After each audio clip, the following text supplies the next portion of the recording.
English నేర్చుకోవడం, అనర్గళంగా మాట్లాడడం మీ కల? వెంటనే కాల్ చేసి క్లాసెస్‌కి రిజిస్టర్ అవ్వండి. నమస్కారం అలగరి రవీంద్రనాథ్ గారు.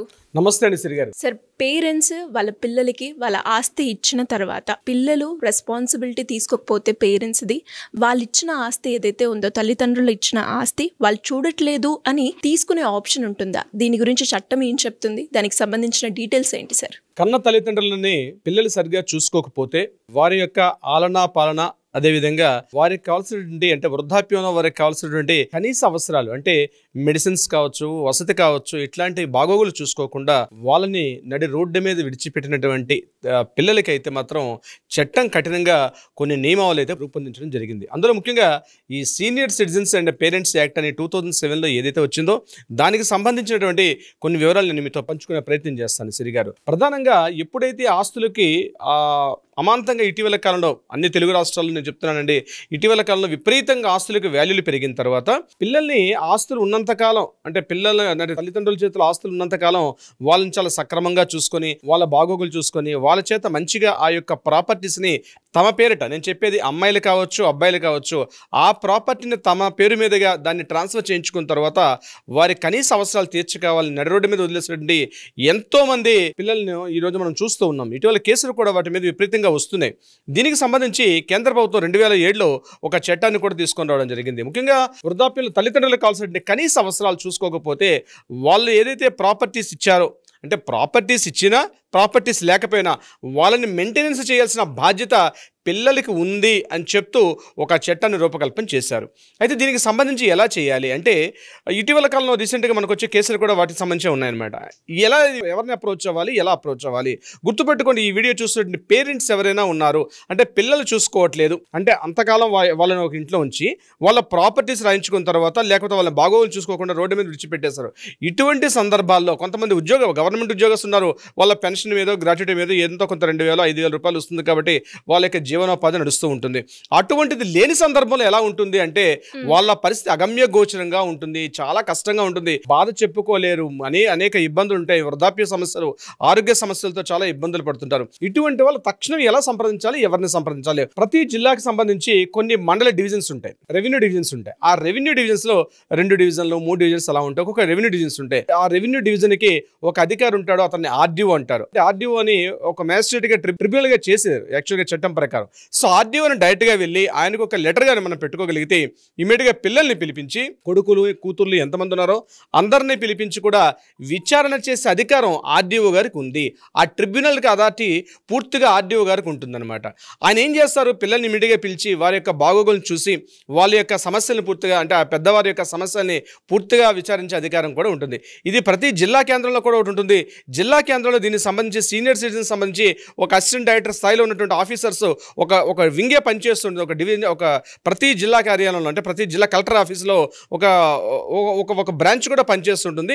అలా కాకుండా జిల్లా కార్యాలయానికి వెళ్ళి మనం కలెక్టర్ ఆఫీస్ని సంప్రదించలేకపోతున్న సందర్భంలో దగ్గరలో ఉన్నటువంటి ఆ యొక్క మండల డివిజన్ పరిధి ఏదైతే ఉంటుందో మండల డివిజన్ అధికారి ఆ రెవెన్యూ డివిజన్ అంటే ఆర్డీఓ గారిని డైరెక్ట్గా సంప్రదించగలిగితే ఆయన ఇమ్మీడియట్గా వీళ్ళని పిలిపించి వీళ్ళకి నోటీసులు ఇష్యూ చేసి పిల్లల్ని కూడా పిలిచే అధికారం ఉంటుంది. ఒకవేళ పిల్లలు ఇంకా వినట్లేదు అంటే పూర్తిగా వాళ్ళ ఆస్తుల్ని అంటే ఉండడానికి కూడా ఇల్లు ఇవ్వట్లేదు, ఉండడానికి కూడా వాళ్ళకి కనీసం వృత్తి ఇవ్వట్లేదు, వాళ్ళ యొక్క ఆలనా పాలన చూసుకోలేని పక్షంలో వాళ్ళు ఏదైతే ప్రాపర్టీస్ ఇచ్చారో గుర్తుపెట్టుకోండి, పేరెంట్స్ ద్వారా ఏదైతే ప్రాపర్టీస్ సంక్రమించాయో అంటే గిఫ్ట్ ద్వారా కానీ, సేల్ డీడ్ ద్వారా కానీ, జీపీఏ ద్వారా కానీ, ఇతరత్ర ఏ మార్గాల ద్వారా అయినా పేరెంట్స్ నుంచి పిల్లలకు కానీ ఆస్తి ట్రాన్స్ఫర్ చేసినట్లయితే ఆ మొత్తం ఆస్తిని కూడా వెనక్కి రప్పించి మళ్ళీ పేరెంట్స్కి ఇచ్చే అధికారం కూడా ఆర్డీఓ స్థాయి అధికార స్థాయిలో ఉంది. ఇది గుర్తుపెట్టుకోవాలి. ఇది ఖచ్చితంగా ప్రతి జిల్లాలో ఒక 4 డివిజన్లు ఉంటే 4 డివిజన్లో ప్రతి ఆర్డీఓ గారికి కూడా ఈ అథారిటీ ఉంటుంది. ఇంకా ఏమైనా అక్కడ ట్రిబ్యునల్లో కూడా ఆర్డీఓ స్థాయిలో ఉన్న ట్రిబ్యునల్లో దీనికి సంబంధించి విచారణ సరిగ్గా జరగకపోతే కలెక్టర్ గారికి కూడా దీని మీద విచారణ చేసే అధికారం కూడా కలెక్టర్ గారికి ఉంటుంది. సో ప్రాథమిక స్థాయిలో మనం ఏం చేయాలంటే దగ్గరలో ఉన్న ఆర్డీఓ గారిని సంప్రదించి తమ యొక్క వినతిపత్రాన్ని సమర్పించుకొని దాని గురించి మాట్లాడగలిగితే ఇమ్మీడియట్గా ఆర్డీఓ గారు తక్షణం స్పందిస్తారు. ఈ చట్టం 2007 ముఖ్యంగా సీనియర్ సిటిజన్ సంబంధించి ఒక యాక్ట్ అయితే ఉంది. అది 2007లో ఉన్నటువంటి యాక్ట్ ప్రకారం ఆర్డీఓ గారికి పూర్తిగా అధికారాలు అయితే ఇవ్వడం జరిగింది. ఇమ్మీడియట్గా ఆయన దీన్ని విచారణ చేసే అధికారం కూడా వరకు ఉంటుంది. సో ఎవరైనా సరే ఆర్డీఓకి సంబంధించి కానీ విచారణ చేసుకోగలిగితే అవుతుంది. ఒకవేళ వాళ్ళు ప్రాపర్టీస్ ఇస్తే ఆ ప్రాపర్టీస్ని వెనకకు కూడా తీసుకొని అది బదలాయింపు ద్వారా, అంటే గిఫ్ట్ డీడ్ కావచ్చు, సేల్ డీడ్ కావచ్చు, ఇప్పుడు నేను చెప్పినట్టుగా వాటన్నిటిని కూడా క్యాన్సిల్ చేసే అధికారం కూడా చేసి పెద్దవాళ్ళకి ఇచ్చే అధికారం కూడా ఉంటుంది. ఇక్కడ 2 రకాలు ఉంటాయి. కొంతమంది అంటే కేవలం హస్బెండ్ ఉంటారు, అంటే తండ్రిని చూసుకోకపోవడం, కొంతమంది తల్లిని దగ్గర పెట్టుకుంటారు, కొంతమంది తల్లిని చూసుకోకుండా తండ్రిని మాత్రమే దగ్గర పెట్టుకుని తల్లిని విడిచిపెడతారు.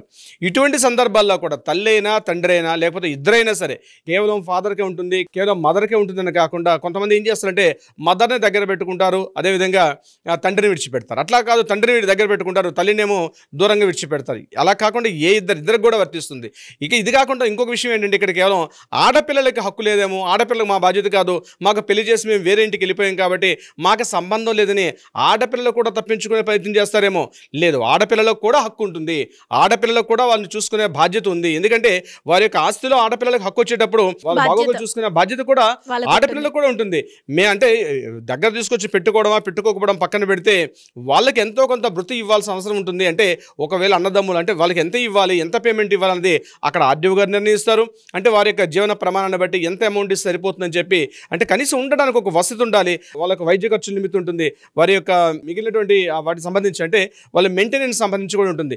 వీటన్నిటిని కూడా పూర్తిగా ఆడపిల్లలకైనా అదేవిధంగా అబ్బాయిలకైనా అంటే అంటే కొడుకులకైనా కూతుర్లకైనా సమానంగా వాళ్ళందరినీ కూడా మెయింటైన్ చేసుకునే హక్కు ఉంటుంది.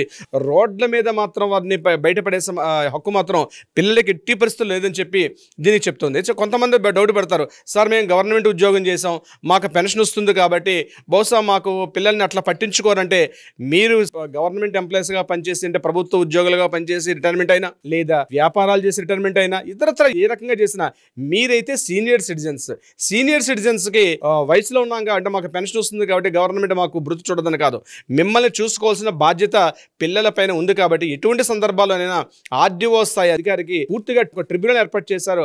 ఆ ట్రిబ్యునల్లో ఆయన విచారణ చేసి పిల్లల్ని పిలిచి వాళ్ళందరినీ కూడా ఒక కనీసంగా ఆయనకి ఇవ్వాల్సిన అమౌంట్ ఉందో దాన్ని నిర్ణయించే అధికారం ఆర్డీఓ గారికి అయితే ఉంటుంది. సిరిగారు సార్, మరి ఇలా ఎవరికైనా కూడా ప్రాపర్టీ రిలేటెడ్గా ఇష్యూస్ ఉన్నా వాటిని లీగల్ పరంగా తీసుకెళ్ళాలి అనుకునే వాళ్ళు మిమ్మల్ని ఏ రకంగా అప్రోచ్ అయ్యే ఛాన్స్ ఉందంటారు సార్? తప్పనిసరిగా సిరిగారు కింద నా స్క్రోల్ అవుతున్న నెంబర్ని కాంటాక్ట్ చేయగలిగితే లేదా అట్లీస్ట్ వాట్సాప్ చేయగలిగితే వాళ్ళకి కావాల్సిన సలహా సంప్రదింపులు మనం వాళ్ళు అందజేస్తారు మన లీగల్ టీం. అంతేకాకుండా ఇంకా న్యాయపరంగా ఏదైనా పరిష్కార దిశగా కావాలనుకుంటే కూడా ఆ దిశగా కూడా మన వాళ్ళ ప్రయత్నం చేస్తారు. సిరిగారు, thank you sir, thank you so much. Thank you so much అండి.